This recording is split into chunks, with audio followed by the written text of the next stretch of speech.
வந்தாங்களா ரெக்கமெண்டேஷன் யாராவது? அப்பா இவர் நல்லாதான் கொஞ்சம் போட்டு விடுங்க, ஒரு 4 விசுவாசிகளுக்கு 40 விசுவாசியை மாத்துங்க சொன்னாங்களா? நெவர்.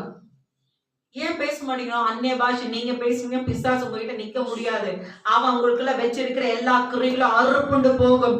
அபிஷேகத்தின் நோங்கள் முறைந்து போகும். ஹalleluya.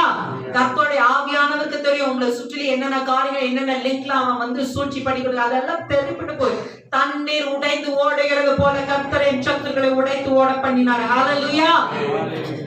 அதுதான் நம்ம செய்யணும்.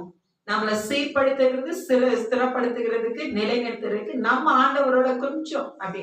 இப்ப என்னன்னா அசதி ஆயிடுச்சு. ஏன்னா நிறைய விஷயத்துல நம்மளும் வந்து சஃபர் ஆயிடும். ஏதோ நம்ம எதிர்பார்த்த மாதிரி எல்லா காரியத்திலும் இல்ல, சில காரியங்கள்ல நடக்கல. நம்மளும் மனுஷன் தானே. கர்த்தர் சொல்றாரு, உன்னை தேற்றுகிறதுக்கு நான் இருக்கிறேன். ஒண்ணுல நீ விழுந்தீங்கன்னா, ஒண்ணுல நீ வந்து கோணி குறுகினீங்கன்னா, நான் அதே